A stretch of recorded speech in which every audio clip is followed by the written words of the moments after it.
It was the first chapter called We the Spiders, and it was about an 8-year-old girl, Amira, and her next door neighbor, Nancy.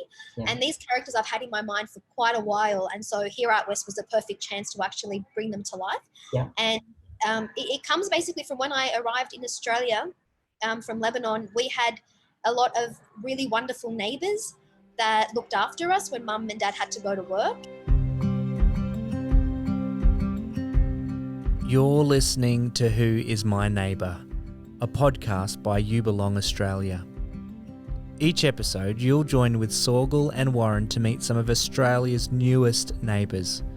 You'll hear their stories, listen to their hopes and dreams, and discover the incredible courage and inspiration they bring to our communities and richly diverse Australian culture. You'll also learn from some more established Aussies too, and the joy they've found living and working alongside our refugee and migrant background neighbours. Hello and welcome back. Thanks for joining us for another episode of Who Is My Neighbour. Today we're speaking with actor and writer and all-round wonderfully creative person, Nisrine Amine. Nisrine's a Lebanese Australian who is an very accomplished writer and actor, but also has skills in qualifications in education and public relations and things like that as well. We chat with Nisrine about her latest film project, Here Out West, and we get a little bit of a story. We're going to find out from her a little bit about where that movie came from, how she felt as she was making it, and the sorts of things that she learned in the process. So I hope you enjoy listening to Nisrine. Hi Nisrine, thank you so much for joining us on Who Is My Neighbour? Hello, nice to be here. Can you tell us, Nisrine, at the moment, I know that you're overseas doing some other work, but tell us a little bit about your background and your life story, I guess. A life story. So I migrated to Australia from Lebanon in 1988 when I was 3.5, Okay. and lived in Parramatta. Grew up in Parramatta and went to school there, and then absolutely loved drama and writing and all of that. But of course, being from an ethnic family, that sort of career didn't really quite fly. So I went off and became a high school teacher and did a public relations degree and all of that stable, secure stuff, which really now, in hindsight, I think was just the best thing I could have ever have done. And then I slowly started getting back into acting and writing. And Q 2016 or 15 or whatever it was, I've lost track of the time, but I saw a call out for this project from Co-Curious. I submitted, and then I was selected as one of the writers, and then here we are. Well, that's fantastic. Were you always? You said before you're interested in acting and in the arts. Were you always more interested in the acting or in the writing or in the whole process? Oh, I want to say both. I think I've always been obsessed with people and characters and their stories. Yeah. I've just even at a shopping centre, seeing people walk past me, I've always been interested in what's going on in their lives, in their minds, what makes them how and who they are. Yeah. So it's always been that. And sometimes I'd find an avenue for that through writing, and other times it would be through actually becoming the characters themselves. So I feel like both of them, hold the same amount of heart space, I think. Yeah, I can understand that. So as you said before, and I can imagine this to be true, your interest in this particular movie, Here Out West, that we're going to talk about in a moment, reflected something of your own background. Is that right? Yeah, so my chapter was the first chapter called We the Spiders, and it was about an 8-year-old girl, Amira, and her next door neighbor, Nancy. Yeah. And these characters I've had in my mind for quite a while, and so Here Out West was a perfect chance to actually bring them to life. Yeah. And it comes basically from when I arrived in Australia from Lebanon. We had a lot of really wonderful neighbours that looked after us when mum and dad had to go to work, and one of them was an Anglo-Saxon older next-door neighbour lady called Auntie Biddy, and then we had Mrs. Rogers who really looked after us, and so that friendship between that old Australia and new Australia was really, really important to me. And there was so much comedy as well in those relationships. And so it's something that I wanted to explore with this. And that's what you see in the first chapter of the film. Yeah. Yeah, and I think you captured that really, really well. I'm sure some of our listeners will be rushing out to see the movie, and I highly recommend it. It's fabulous. What I was really impressed by, Nisrine, is the way in that first chapter that you wrote, capturing that possibility of having a meaningful relationship even if you don't speak the other person's language. Absolutely. I mean, relationships aren't about the words we say, right? They're about actions, they're about the feelings, and you don't need words to communicate that. Yes. A really big inspiration for me for the friendship between them. And I don't know if you noticed this, Warren, but Charlotte's Web was a book that I really remember in primary school, because remember I came from Lebanon, didn't really speak English. Yeah. So books to me were so important, and Charlotte's Web was one of them. And so I don't know if you noticed, but there were little images of spiders and of pigs throughout that first chapter. And that was almost as a thank you to, was it E.B. White, the writer of Charlotte's Web? You need to watch it again. I will absolutely go and look for those little clues. I didn't notice the little pigs. I noticed the very big spider. And I think that the spider was asleep the whole shoot. Yes, probably. Apparently, it was only towards the end of the shoot when it was too late that it decided to wake up. Yeah. I think it should be fired and never appear in a movie again. Well, yes, so you get your one shot at fame, don't you?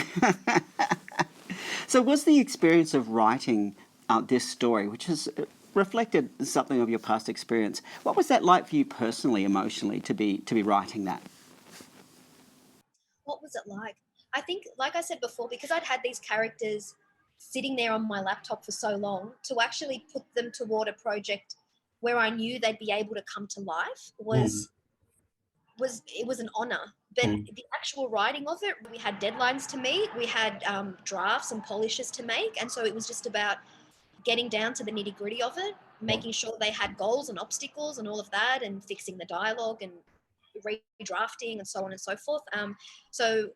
Yeah, it just became a very practical exercise, all the while obviously being very excited by them. And like, the characters make me laugh. Like, when I think of Amira and Nancy, and as I'm typing the stuff they say out, it's like they're telling me what to write, and it just brings me so much joy just to hear what they have to say. Isn't that lovely? Yeah. So it was a beautiful, beautiful part of the film, which is a really interesting film that brings together different stories of different experiences and weaves them together into one tale. I think what a great way to start the film, with this hope and this really positive message that it's don't worry. This is something many of our guests on this program have said previously as well. Don't worry if you don't speak their language perfectly, or even if you don't speak it at all. People are people. Absolutely. And really, it's very cliche to say, but love knows no language. Yeah. Right? I mean, yeah.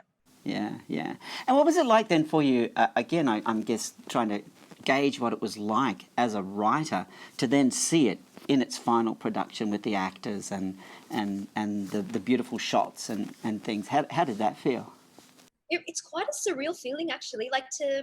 There was one scene, the pregnant belly scene, where Amira walks out of the elevator and then, she's got all the pregnant bellies around her. Yes. Like, I remember drafting that lines. Like, I remember the stage directions and so seeing it unfold, it's just the weirdest feeling. And you're like, how did I get so lucky?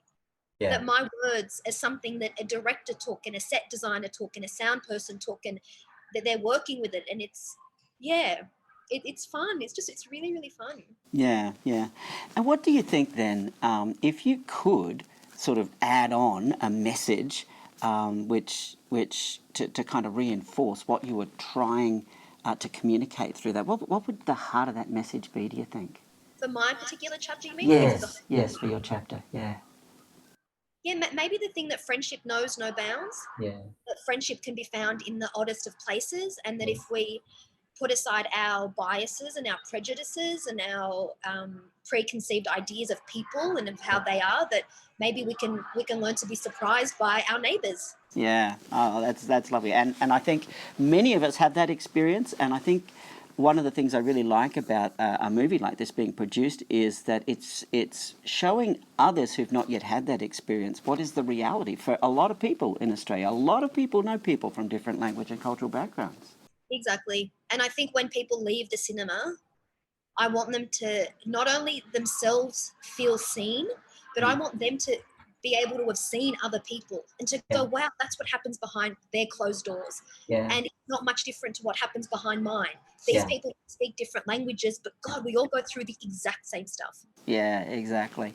And it's not just people from refugee backgrounds, right, or even migrant backgrounds. We see a number of Indigenous people who are trying to negotiate their Indigenous heritage and working in the big city, and how does that work? We also see people who have come from a farm and they're now in the big city and they're trying to balance that rural and urban identity. The thing that the message that I took, particularly from your chapter, but from the whole movie as well, is one about how it's not a deficit. You know, in teaching we talk about the deficit model, that this person is missing this or is missing that or doesn't. It's not a deficit model at all. It's an exploratory. It's a discovery. It's a who is this interesting person next door to me, and you know, how do they do things, and it's a learning experience. Absolutely. And I was reading a quote today by a guy called Krishnamurti, and he was saying that humility and the ability to say, I don't know, and to have doubt and to ask questions is like one of the most important human skills to have. So just on your point about, you know, getting to know one another, like just by us saying that I don't completely know who you are, but I'm willing to know and to get to know, I think that's such an important skill that I don't think a lot of us have. Yeah, that's true.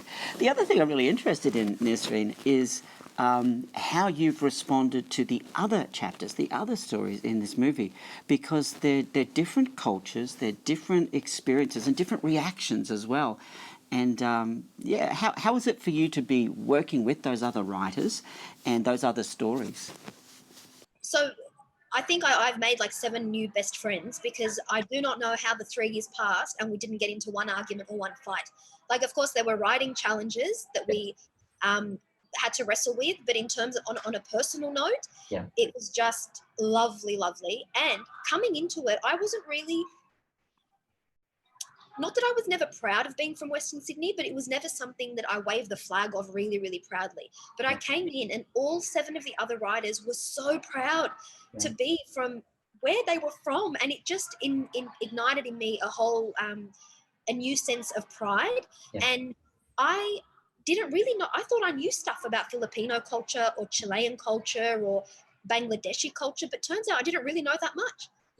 And so to see their stories and to see what goes on behind, you know, their closed doors in their cultures was great insight. So if I'm having that experience and I was one of the writers on this, I can't even imagine an audience member that's going to watch it when it comes out next week. Yeah.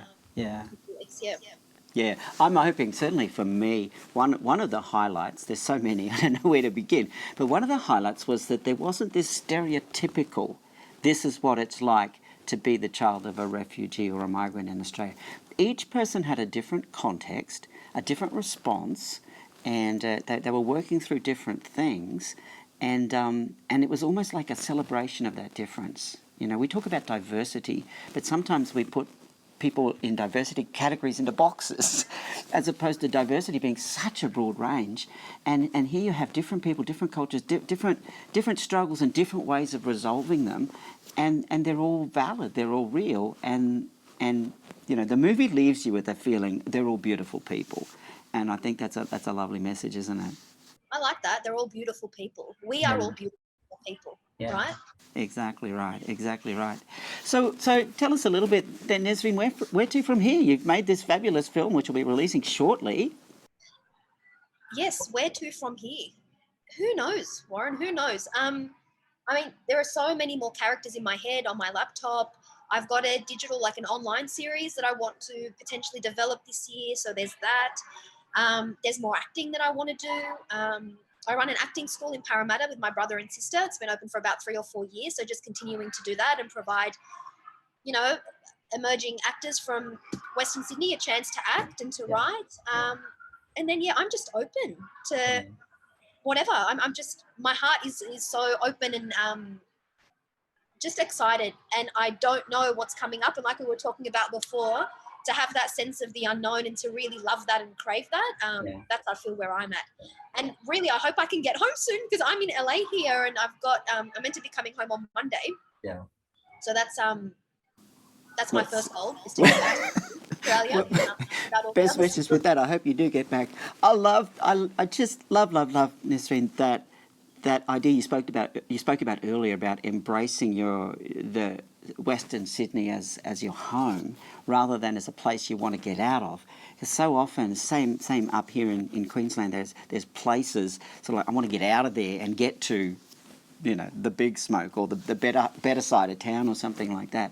But to actually recognise that in that area, in that geographic area of Western Sydney, there's a very rich cultural mix that isn't, again, it's a positive thing, and it's something where creativity particularly can blossom and grow. And to hear someone with your achievements to say, I'm headed back to Parramatta, it's very, very encouraging. And I hope others get that message as well. You don't need to run away from where you are. Actually be who you are, where you are. Yeah, and there's that quote, isn't it? Wherever you go, there you are. Like, I'm here in LA, specifically Palm Springs, and it's like, I'm here, I'm very far away from home, but I'm still carrying all of my stuff with me, right? Like, you never can escape it. So you just own and accept the place that you are, and then you go from there. Yes, and be yourself in that place. The opportunities are everywhere, aren't they? Yep. Yeah. Indeed. Well, Nisrine, congratulations on this movie, Here at West, which is released in cinemas shortly. Your own chapter itself, I love. I think you did a brilliant job, and I look forward to seeing your work in the future. Thank you for joining us today. Nice to speak to you. Thanks for listening to this episode of Who is My Neighbour? To learn more about the work of You Belong Australia, just head to youbelong.org.au and find out all the ways you can get involved and empower refugees to integrate and thrive. Lastly, would you help support this podcast simply by sharing it with others? You can also write a review on Apple Podcasts and Spotify, or subscribe to us on YouTube. Yes, we are a video podcast as well. Well, thanks again for listening. We hope you enjoyed this episode of Who is My Neighbour?